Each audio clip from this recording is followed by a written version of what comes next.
Christmas ഒക്കെ ആവാറായല്ലോ അല്ലേ? അപ്പോൾ ക്രിസ്മസിന് നമുക്കൊരു ക്രിസ്മസ് ട്രീ തന്നെ ഉണ്ടാക്കിയാലോ? അതിന് വേണ്ടിയിട്ട് പേപ്പർ ഇതേപോലെ ഫോൾഡ് ചെയ്യുക, കട്ട് ചെയ്ത് കൊടുക്കുക. പിന്നെ ഒരു മെറ്റൽ വയറിൻ്റെ പീസിലോട്ട് ആ കട്ട് ചെയ്ത് വെച്ച പേപ്പർ ഇതേപോലെ ഒട്ടിച്ചെടുക്കാം. അപ്പോൾ നമ്മുടെ ഒരു ബ്രാഞ്ച് കിട്ടി. അങ്ങനെ കുറേ ബ്രാഞ്ചസ് നമ്മൾ ട്രീയുടെ വലുപ്പത്തിനനുസരിച്ച് ചെയ്തെടുക്കുക. പിന്നെ വേണ്ട ഒരു കമ്പും അതേപോലെ സ്പോഞ്ചിൻ്റെ ഒരു പീസുമാണ് കേട്ടോ. ആ പീസ് ഇതേപോലെ ഒട്ടിച്ചെടുക്കുക. അതിനെ ഇൻസുലേഷൻ വെച്ച് കവർ ചെയ്ത് കൊടുത്തിട്ടുണ്ട്. പിന്നെ വേണ്ടത് കാർഡ്ബോർഡ് പീസാണ്. കാർഡ്ബോർഡ് പീസ് ഇതേപോലെ ഒട്ടിച്ചെടുത്തിട്ടുണ്ട്. അതും കമ്പിലേക്ക് അറ്റാച്ച് ചെയ്ത് ഒട്ടിച്ചെടുത്തിട്ടുണ്ട്.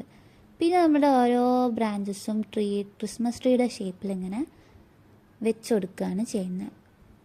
അപ്പോൾ നമ്മുടെ ക്രിസ്മസ് ട്രീ റെഡിയാണ്. ഇനി കുറച്ച് ഡെക്കറേഷനും കാര്യങ്ങളാണ്. അപ്പോൾ കുറച്ച് സ്ട്രിങ് ലൈറ്റ് വെച്ചിട്ടുണ്ട്. പിന്നെ അതേപോലെ സ്റ്റാർ വെച്ചു, കുറച്ച് ഹാങ്ങിങ്സ് വെച്ചു. അപ്പോൾ ഇത്രയുള്ളൂ കേട്ടോ നമ്മുടെ ഇന്നത്തെ വീഡിയോ. ഇഷ്ടപ്പെട്ടാൽ ലൈക്ക് ചെയ്യണം, സബ്സ്ക്രൈബ് ചെയ്യണം.